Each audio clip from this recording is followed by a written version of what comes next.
আমার কাছে আসলে জাতীয় ঐক্যমত্যের যে ধারণাটা প্রথম তো শুরু হলো, আমার কাছে মনে হলো যে একটা বিস্ময়কর কিছু ঘটতে যাচ্ছে। এর কারণ হলো উনি বয়স্ক মানুষ, মুরব্বী, সর্বজন শ্রদ্ধেয়, চমৎকার করে কথা বলেন। He has a extra ordinary motivational power. তো উনি ডক্টর মোহাম্মদ ইউনূসের কথা সরকার প্রধানের কথা বলছেন। জি, সরকার প্রধানের কথা বলছি। তো মোটিভেশনাল পাওয়ার আছেন, চমৎকার করে কথা বলেন, ইংরেজিতে বলেন, বাংলায়ও বলেন। আর যখন হাসেন, এত চমৎকার করে হাসি বাঙালি সাধারণত হয় না। আমরা যারা হাসি, আমাদের হাসি ওনার মতো তো সুন্দর হয় না। তো ওনার সেই মোহনীয় কমনীয় হাসি, তার ব্যক্তিত্ব সব কিছু মিলিয়ে উনি রাজনীতিবিদদের মধ্যে যে অনৈক্য রয়েছে এই মুহূর্তে, সেটার একটা ঐক্য সাধন তিনি করতে পারবেন। আমি একজন পজিটিভ মানুষ হিসেবে সেই চিন্তাটা করেছি। কিন্তু যেভাবে অনুষ্ঠানটা শুরু হলো, আমার আই কন্ট্যাক্ট, বডি ল্যাঙ্গুয়েজ, অনুষ্ঠানের যে অ্যারেঞ্জমেন্ট, সব কিছু দেখে মনে হলো যে এখানে ঐক্যের তো সম্ভাবই নয়, বলে অনেকগুলো অনৈক্য এবং অবমাননাকর একটা পরিবেশ পরিস্থিতি তৈরি হয়েছে। ধরুন, এই ধরনের পরিস্থিতিতে সাধারণত গোল টেবিল বৈঠক হয়। আমরা অতীতে দেখেছি রাজনৈতিক দলগুলো, ধরুন এখন উনি একজন মাননীয় সংসদ সদস্য, আমিও ছিলাম সংসদ সদস্য, রাষ্ট্রে এর সাথে বড় আর পদপদবি হয় না। আগামীতে আর একজন মন্ত্রী হবেন, কেউ প্রধানমন্ত্রী হবেন। তো আপনি যখন তাদের সবার সঙ্গে কথা বলবেন, সেখানে আলোচনার যে টেবিলটা, এটা রাউন্ড টেবিল হতে হয়। কিন্তু আমি দেখলাম যে প্রথমেই যারা দুটো পক্ষ যেন মনে না হয়, না, রাইট, কিন্তু সেখানে আমি দেখলাম যে মঞ্চে যারা বসে আছেন তাদের মঞ্চটা উঁচু করা, আর নিচে যারা বসে আছেন ঐক্য করার জন্য যাদেরকে ডাকা হয়েছে, তাদেরকে দৃশ্যত ইনফেরিয়ার মনে হচ্ছিল, যে মঞ্চে উপবিষ্ট ব্যক্তিবর্গের অধীনস্থ। দ্বিতীয় যে জিনিসটি মনে হলো যে এখানে মির্জা ফখরুল সাহেবের মতো মানুষ, সম্মানিত মানুষ, কর্নেল অলির মতো প্রাজ্ঞ মানুষ, বয়স্ক মানুষ, তারা দাঁড়িয়ে দাঁড়িয়ে কথা বলছিলেন মাইক দিয়ে। আর মঞ্চে যারা বসে ছিলেন তারা বসে বসে তাদের মতামত ব্যক্ত করছিলেন। ভীষণ রকম ইনডিসেন্ট। এরকম বেয়াদবি আমি সাধারণত ইউরোপের কোনো দেশেও দেখি না। আপনি যখন আফ্রিকার কোনো তৃতীয় দেশের কোনো লোককে ডাকা হয় এবং ব্রিটেনের রাজাও যদি এই ধরনের অবস্থান থাকেন, আমি কখনো এরকম পরিবেশ দেখিনি। তো এটা একটা অনৈক্য। 2 নম্বর হলো যে অনেক আগে প্রফেসর আবদুল্লাহ আবু সাঈদ স্যারের একটা কথা শুনেছিলাম, খুবই চমৎকার কথা। ওনাকে বুয়েটের সমাবর্তন অনুষ্ঠানে ডাকা হয়েছিল অ্যাজ এ চিফ গেস্ট হিসেবে। তো উনি বললেন যে আমি এখানে এসে খুব অবাক হয়ে গেলাম যে বাংলাদেশের এত অধঃপতন হয়েছে। এখানে যারা আমন্ত্রিত, মঞ্চে যারা বসা, সামনে যারা বসা, তারা ছাত্র হিসেবে বাংলাদেশের শ্রেষ্ঠতম, সবচেয়ে ভালো ছেলেরা মেয়েরা বুয়েটে পড়ে।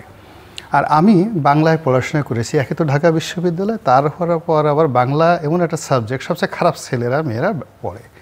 তো এখন মেধাবীদের কি এত অকাল হলো যে আমাকে এখানে প্রধান অতিথি হিসেবে ডাকা হলো? যা হোক, তারপর আমি আসবো কি আসবো না চিন্তা ভাবনা করছি, স্যার যেটা বলছিলেন। কিন্তু আমার হঠাৎ করে মনে পড়লো যে বেশ কিছুদিন আগে আমি সচিবালয়ে গেছিলাম, গিয়ে দেখলাম সবচেয়ে বড় চেয়ারটিতে একটা বেকুব বসে আছে, সবচেয়ে বেকুব। আর তার সামনে সবচেয়ে জ্ঞানী গুণীরা বসে সেই বেকুবের কথা শুনছে আর মাথা নাড়াচ্ছে। ওই দৃশ্য দেখে আমার সাহস বেড়ে গেছে এবং ওই স্মৃতি মনে করে আমি এই অনুষ্ঠানে আসছি। তো আমি ওই যে মঞ্চের সামনে যারা বসা ছিলেন, নিচে যারা বসা ছিলেন, তাদের চেহারা দেখছিলাম, আর মঞ্চের উপর যারা বসেছিলেন তাদের চেহারা দেখছিলাম। আর প্রফেসর আবদুল্লাহ আবু সাঈদের সেই বক্তব্য আমার কাছে মনে হচ্ছিল। তো কাজে এখানে অনৈক্যর যে সুর বসাতে শুরু হয়েছে, এনভায়রনমেন্টে শুরু হয়েছে। তারপরে ওখানে রাজনীতি এমন একটা বিষয়, আপনি চিন্তা করেন জাসদ ভেঙে কয় টুকরো হয়ে গেল, আওয়ামী লীগ বহুবার ভাঙলো, আমরা যেখানে নিজেদের ঘরের মধ্যে ঐক্য করতে পারি না। এটি কিরকম একটা ব্যাপার যে এসে রাজনীতি হলো হিউম্যান বিহেভিয়ারের, মানবিক ব্যবহারের সর্বোচ্চ একটা বিষয়।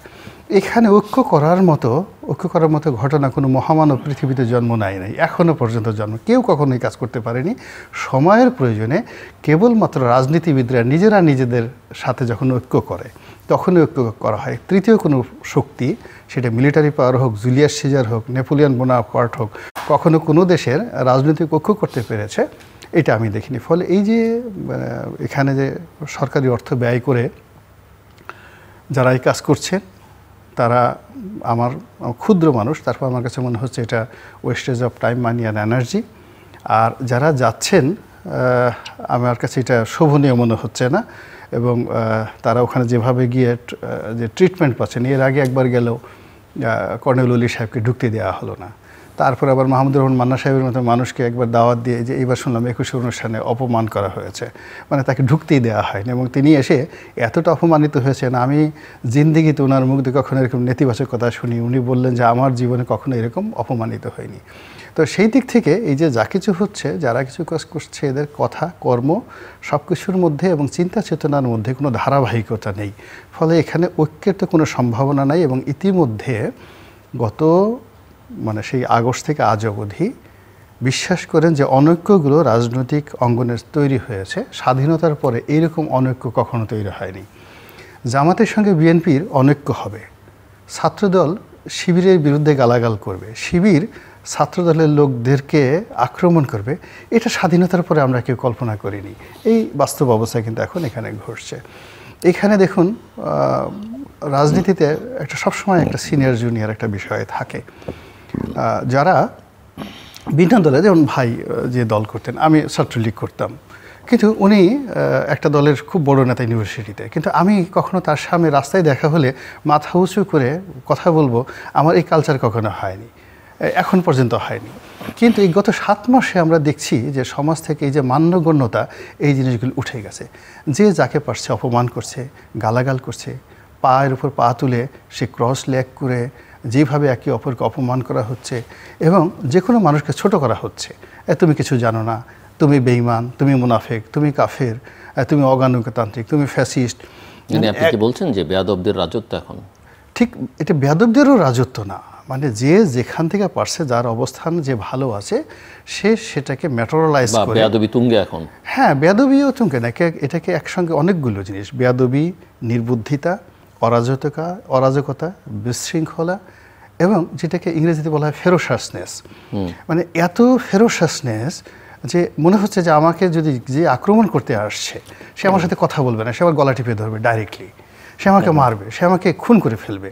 তো এই যে একটা অবস্থা তৈরি হয়েছে, এইরকম অবস্থা স্বাধীনতার পরে কখনো হয়নি, কখনো হয়নি। এমনকি আমরা যখন সেই আন্ডারওয়ার্ল্ডের যে সর্বহারা পার্টির নাম ধাম শুনতাম, তাদেরও সম্পর্কে মানুষ কিন্তু অনেক মানবতা গল্প শোনা যায়। আমরা রঘু ডাকাতের নাম জানি, আমরা ওই বিভিন্ন ডাকাতের গল্প জানি, কিন্তু এ সমাজে কী হলো?